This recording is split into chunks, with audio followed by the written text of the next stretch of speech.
You join me at a tremendously exciting moment. It's Into Your Head, number 582 for Wednesday. We've a lot to get on with today. Items that need to be attended to, issues that need to be addressed, topics. Oh, topics. We've got lots and lots of topics. We're positively booming to the seams with topics. We've got topics coming out of this empty mug here. It may look empty to me.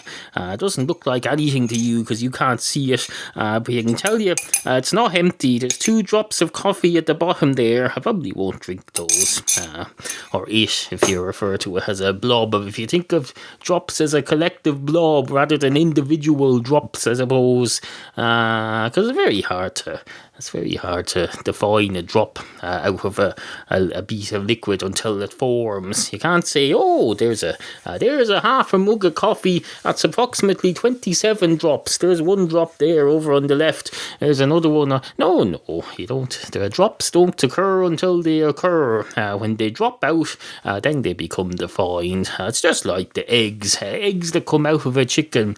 They're not eggs until you see them coming out. Until they come out, they're just parts of the chicken. They're just chicken parts. If you were to slaughter that chicken and it was full of eggs, you wouldn't even see them. You just assume they were stuffing put in by the butcher or whoever. Do butchers do chicken, or is that a separate thing? Is there a poultry or butcher? I don't know. I don't fucking care, to be perfectly honest. I get all my meat from a supermarket. Butchers are a thing of the past. In my day,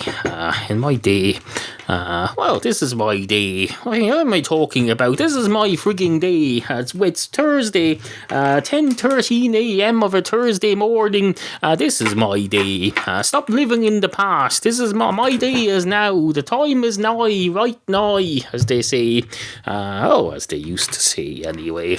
They still say it. It's just not.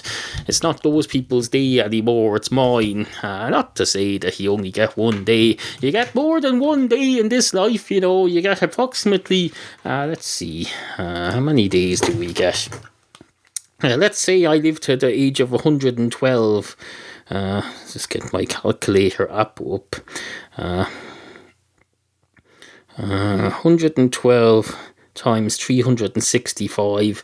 I'm going to ignore the leap year issue because I believe if I put in 365, it all works out anyway. 40,880 days. That's how many days we've got. So stop this crap about it being my day or your day today. No, there's plenty of days to go around. There'll be days from this end of the street to the next. Right over there. I went into the next street earlier this morning. I went for a walk out to the local convenience store garage. I bought, what did I buy? I bought 10 bin liners and a packet of shreddies. €2 packet of shreddies cereal.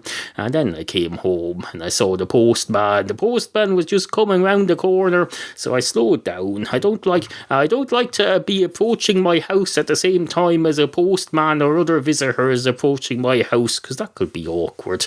I could be going up my driveway and he could be going up my driveway with my post, but he said, he's a temporary replacement, so he mightn't know for sure whether I live there, so he mightn't want to give me my post. He's dead right about that. I wouldn't give my post to some stranger if I wasn't sure it was me. To avoid situations like that, I slowed down and waited for him to get to the end of my street first. I live on the end of my street, so when I saw him coming back out of my street, I was able to quicken the pace and come back to my home, confident in the knowledge that there wouldn't be any awkward situations, because if he had given me my post, that would be in the street, that would have been a cause for concern, I can tell you. I probably would have had to report him for being reckless with my security and the security of my family. Thankfully, no, that didn't happen. Mostly thanks to me. And my OCD, or whatever you call that sort of thing. Is that host? No, it's something else. It's something else entirely. It's undoubtedly some sort of mental disorder, whatever you want to call it. You don't have to have labels for everything, you know. It's not a freaking, unless you're sending it through the post, it doesn't need a freaking label on it. Fucking hell. Anyway, where were, oh yes, hello and welcome to Wednesday's Into Your Head podcast.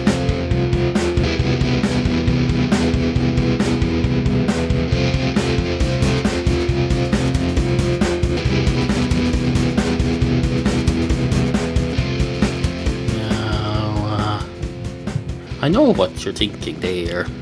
You're thinking, oh, you're thinking, oh, you're thinking,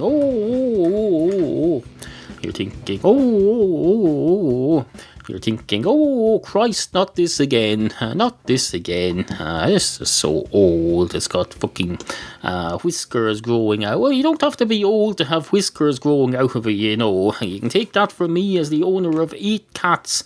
No, people have strange ideas about whiskers. You can have whiskers as a child, especially if you're a cat or a lion or a sea lion or any of those whiskered creatures. I suppose on the human it's less likely, but still nonetheless, whiskers is not a thing exclusively the domain of old creatures. It is not. Get that into your pipe.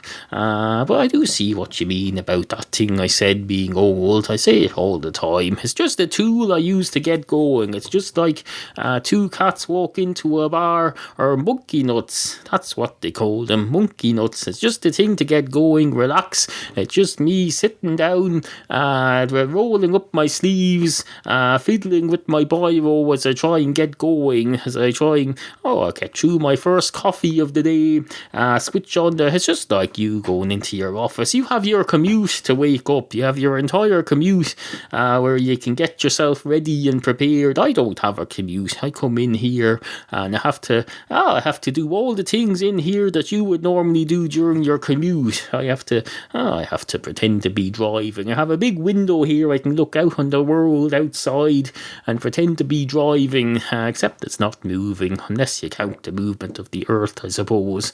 But I don't count that, because you don't count that as a commute. If you're on your commute and you're travelling 10 miles to work, you don't say, oh, I'll add another 3,000 miles onto that to account for the rotation of the earth during my commute. You do not. No, so I don't count that either. So if I don't count that, my commute is 0 miles, and my house, out of which I'm looking out of the front of, just like the front you would out of the front of a car, is not moving at all. So it's pretty much as if I'm stuck in a traffic jam, except I don't see any traffic. I see a big green with cats running out on it, and I see a farmyard over there, and beyond that the main road, and beyond that another farm that houses that used to house anyway the ploughing championships, if I remember rightly, are not coming back here this year. So that's there'll be no ploughing. Listeners from the last couple of years of Into Your Head will have remembered there was a lot of talk about the ploughing championships the last couple of years. Not this year. There's no well, they weren't last year anyway. I'm not sure about this year now that you mention it.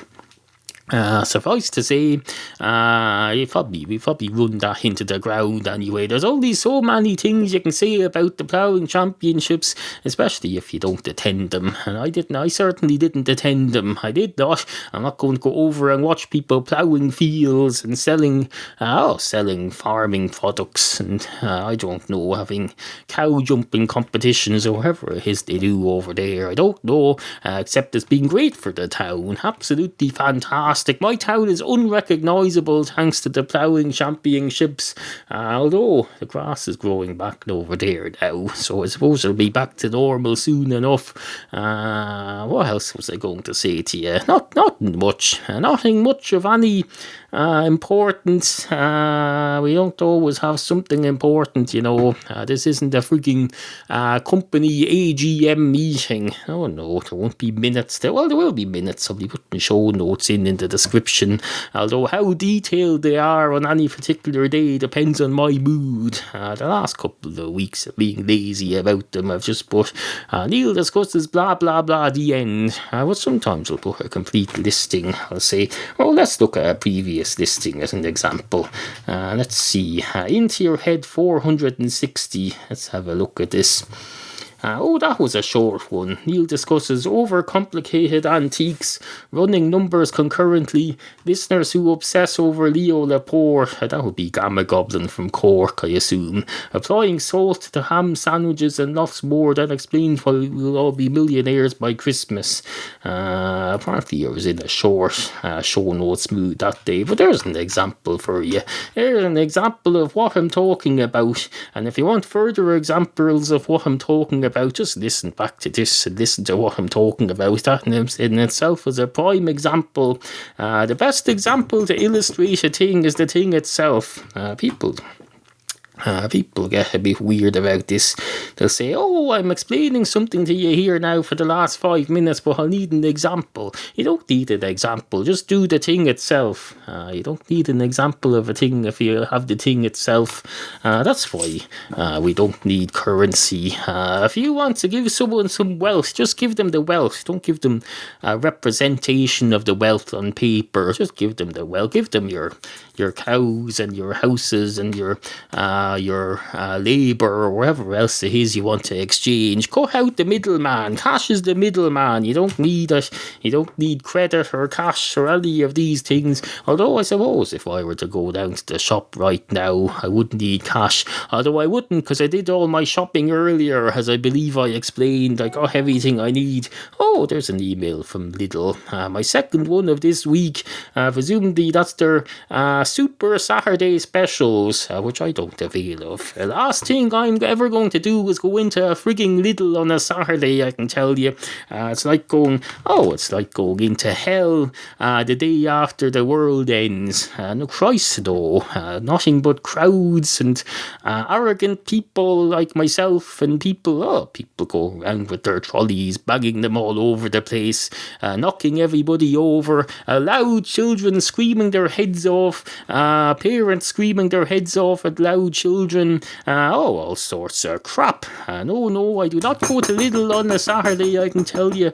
It's one of the perks of being free on weekdays is that I don't have to. I never have to go to Lidl on a Saturday, and thank Christ for that. Lidl on a Saturday, absolutely fucking the thought of it makes me want to puke, makes me want to open up my mouth, just as I'm doing now, but it also makes me want to puke out through it. But that would damage my fantastic microphone here, which was recently sent to me as a gift by a listener, and I wouldn't want to do that. It's been very good. It's one of the finest pieces of equipment this show has ever had, I can tell you, and I'm not going to puke on it. And even if I am going to puke on it, I don't want to record it and broadcast it, because that would cause offence. I certainly don't want to cause offence. I don't want to cause anything. I don't want to be responsible for anything in this world. I don't want to be. Because you know what happens to people who are responsible for things to get executed. Look at Saddam Hussein. Look at your man. What's his face with the moustache? Who got gunned down. All the rest of them. They all end up getting gunned down or executed or blown up or put in jail or... no, everyone ends up. You don't want to be responsible for anything. And if that's one thing I've learned in my 36 years on the planet, is don't be responsible for anything. Don't be responsible for anything ever. So I'm not responsible for anything except my 8 cats and what's going in the microwave at 4:20 this afternoon. That's all I'm responsible for. I can tell you that's enough. That's enough on my shoulders as it is. My shoulders, they can only take so much, I can tell you. 2 cats walk into a bar. One of the cats straight away walks back out again.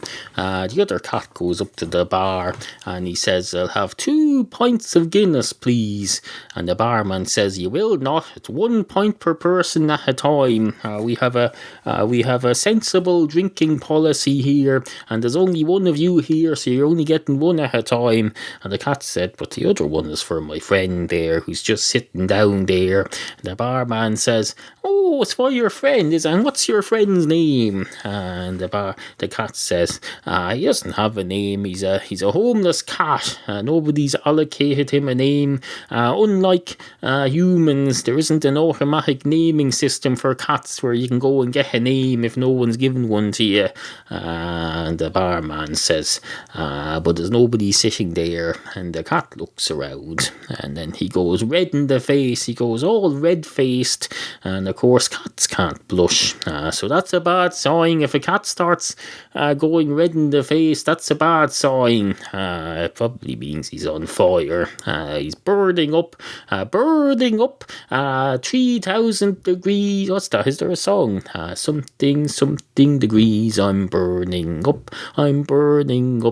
Oh, something degrees. That's not for once. That's not a song that I remember from anywhere. I just made that up, but there's probably a song. There is a song with degrees in it, isn't there? A song, degrees. Let's do a search. This isn't the cat talking, incidentally. This is me. The Song of Degrees, no, there's a rock song, something degrees, burning up, something along those lines, but no, I don't remember it, but I'm sure there is. Anyway, where was I? The cat, oh yes, the cat appears to be burning up, although I'm not a doctor, and nor is the barman or the cat, so don't take my word for it. Not that you need to, it's just a frigging story. You don't need independent confirmation of the medical effects of something in a story unless it affects you in some way. In which case, if it does, if you believe that the occurrences depicted in this story affect you in some way, please go and talk to a qualified medical practitioner. Don't take any advice from the likes of me or an imaginary barman or cat, or a real barman or cat, unless they're moonlighting doctors. Anyway, moonlighting, that's the thing, isn't it? Let's have a look at that. Let's look into moonlighting, because I've never looked into it. I believe it was a TV drama series with Bruce Willis. And you're one out of that sitcom, Sybil Shepherd. I've never watched it, but let's have sometimes I want to look up these TV programs that I've heard of. I go on to Wikipedia and have a good read about a TV series, and then I end up following links. And before you know, I've burnt up half my life just reading about television shows, and that's before I even turned on the television. It's absolutely fucking ridiculous. It's destroying lives, this sort of thing. Moonlighting is an American television series that aired from March 3rd, 1985 to 1989, 66 episodes. Bruce Willis, Sybil Shepherd, private detectives. There was another one called Hart to Hart, wasn't there? I remember my mother watching that. Let's look that up. I believe there was here we go. Robert Wagner, Stephanie Powers, a wealthy couple who also moonlighted as amateur detectives. You see, that had never even occurred to me that they were moonlighting. I didn't know they were moonlighting. I just happened to be looking at the show Moonlighting on Wikipedia, and it occurred to me to look at Heart to Heart. I had no idea that moonlighting was involved in that show. That's a remarkable turn of events, isn't it? Produced by Aaron Spelling and Leonard Goldberg. It ran from 1979 when I was 3 to 1984 when I was 8. But those things, if they run from 1979 in America, that means in backwards Ireland they run from 1999 to 2006 in Ireland. We probably still think it's new, or we did in those days, in the mid-80s anyway, or wherever it is. That picture I took out the window was coming. I emailed myself a picture that I took of the view out the window with a view to putting a steering wheel over it and using that to depict my earlier thought about looking out the window and commuting through the house, or whatever it was I was talking about. It seemed like a good idea at the time. Here it is. Photo.jpg. Download. We'll download that. See if I can do something in Microsoft Paint and make that as the show album art. It'll be like the podcasting equivalent of the cover of Queen's A Night at the Opera. That thing here, they have a crest, except this won't be a crest, it'll be the view out my studio window.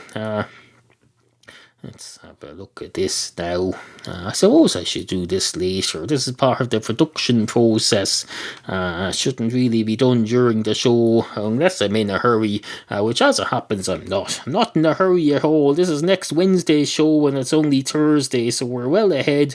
Although I will be busy this weekend, or will I? I can't remember. Well, let's say I am. Let's assume that I am just to be safe. I do this now.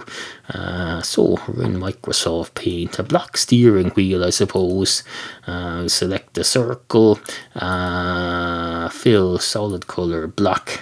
So we put a steering wheel there. And that's come out white. So we make that black. Brushes. Fill bucket of paint. So now we need... all we need now is... to make that look more steering wheely. Put a wheel, a circle in the middle of it, I suppose. That doesn't look right. That's starting to look like Mickey Mouse, which is a breach of copyright. Let's see. And also unrealistic. I want my steering wheel of my office window to be realistic, to look like it could really steer a house.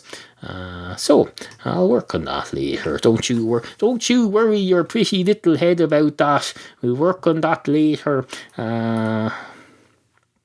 I don't usually put that much work into the album art, but I need to follow through on that since I brought her up now and you have an expectation that it'll be here when you arrive here at the show. You'll probably go looking for it right now. Fortunately, I have the advantage of being back in time behind you, and I can still finish it even though you're looking for it now. I still have time to complete it before you get to see it. Isn't time fantastic? Absolutely fucking. The concept of time. Professor Stephen Hawking has a point when he says, or does he say it? I don't know. I can never make out the word he's saying. But he says the concept of time is absolutely fucking fantastic, or words to that effect. He uses more scientific language than me. Being a scientist, being a professor, a master of his art, or his science and art, probably not. Not that there's anything wrong with science or art. This is art. What I'm doing here is art. But it's also art is a science, and as is science and art. Just ask Professor Stephen Hawking about that, and he'll say, dead right. Science is an art, and art is a science. What does that mean? See, that's being a gentleman. He won't automatically. He'll know damn well that I'm talking a load of crap, but he's a gentleman, so he won't automatically dismiss it. He'll wait and listen for the evidence and analyse it with his scientific mind, and then he'll make up his mind. And that's all you can hope for from anyone, is for them to hear you out and listen to the evidence and assess it with their own analytical mind. That's what you can learn about from his attitude, albeit a fictional one that I've just illustrated. Anyway, hello. And welcome to whatever is to follow. What's to follow? Where are we? 21 minutes into the show. I suppose I should advertise something. The usual crap. If you go to intoyourhead.com, look down the right hand side of the page, you'll see a load of links, and they're links to things like Amazon and other stuff. Every time you shop on Amazon, you should be going through my website, clicking through my link to Amazon, then just buying, searching for whatever it is you want to buy and just buying it, and I get a generous cut that helps keep the show going on a 3 times a week basis. It doesn't cost you anything extra. It's absolutely fucking fantastic, because it makes me I'm going to be a millionaire by Christmas. That's what's going to happen. So go to intoyourhead.com. Go to intoyourhead.com/offers, in fact, because it's the exact same page, except it's got a big arrow that points at where the ads are over to the right of the page, which I find a little saying intoyourhead.com/offers is a lot easier than saying go to intoyourhead.com and look down the right hand side of the page, I find, but I just keep forgetting that I can do that. Anyway, on with the show.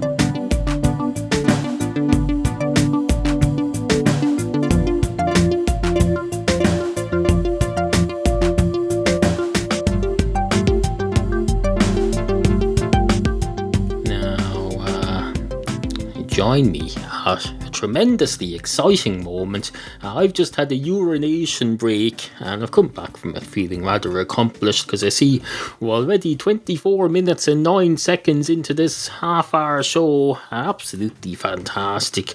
Just before the piss break, I went on Twitter and I said, hello, I'm recording next Wednesday's podcast, which means effectively from your point of view, I'm a ghost from your future. I got a reply, a response, if you will. I call it a reply, you call it a response, because you're a freaking, you're probably some freaking old-fashioned solicitor lawyer sitting in an office with a quill in A Muppet Christmas Carol, except your man, not a Muppet, Charles Dickens' original A Christmas Carol, that didn't have Muppets in it. You forget sometimes the original version was a lot more sober affair. In fact, was there a Muppet Christmas Carol, or did they make that? There was a something Christmas Carol anyway. There was my mother-in-law was called Carol too. God rest her. But I went on anyway. I said that on Twitter, and SFO was Barnsley Sign. He's the fella who runs Scooter Forums Radio, on which you can hear Into Your Head, long time contributor of voiceovers Dustin every Monday night. Just go to intoyourhead.com/Dustin for details of his 2-hour music show. Anyway, the fella who runs that internet station said, it's official, you weird me out at times. So I decided to retweet that, because the thing about Twitter is you have to show everyone that people are responding to you. It increases your perceived level of importance. So thank you for helping me achieve a certain level of importance, Barnsley Sign. I get very confused sometimes. I never know which is your first name. I think Barnsley is the place where you live, and Syme is short for Simon, which is rather embarrassing then, because I've sent you some voiceovers for your show in which I refer to you as Barnsley, and therefore sound rather stupid. Sorry about that. It seems a bit obvious now that I look back upon it. But no, these things aren't always obvious to outsiders. So judge me not by my feelings, judge me by my good intentions, even though good intentions are useless. Good intentions never fed a starving child in Africa.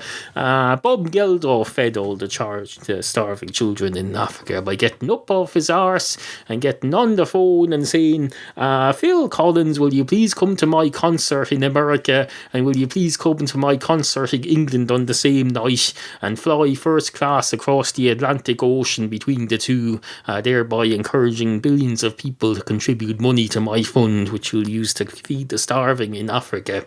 And that's why Africa is the way it is today. Absolutely fucking fantastic. No more starvation. We've moved on past. Starvation is a thing of the past. And the only way that could have been achieved is by people eating. So well done, all of us who spent our lives eating. We're helping to stamp out starvation. The likes of, your man making that movie. Not Fast Food Nation, the other one. What's his face? Morgan Spurlock. He made that movie where he ate nothing but McDonald's for a month. I see he's got a chat show on British television now where he interviews British people about the differences between America and Britain. It's done for a British audience, but he comes on doing the American style thing of the host applauding the audience. Absolutely. Stop applauding your own frigging show. Just come on and say something and do something and have a bit of frigging confidence in yourself, Morgan Spurlock. Have you not watched any frigging says, do when in Rome, do as the Romans do. You're not in Rome, you're in England, so do as the Englands do. You come in and you say hello and welcome to the show, and people applaud and welcome you, and then you do stuff, and then they applaud further, and then they applaud to wave you goodbye. You don't frigging applaud. You're the host. You don't come on applauding with your stupid little applauding thing. It doesn't work over here, I can tell you. We don't buy any. That may fit in over in America, and that may have, I'm sure you have your reasons, for over here, I say by over here, I don't mean in Ireland where I am. I mean in England, but we get British television here. So we're pretty much part of that whole thing. Television has made, as you not done what countless anti-terrorist squads haven't been able to achieve for the last couple of 100 years. They've brought the Irish and the British together, and it's been an absolutely remarkable achievement. I've no fucking idea what I'm talking about now. Good morning. Help support this free podcast. Go to indieyourhead.com/tipjar. Sit, Kofi, sit. Good cat.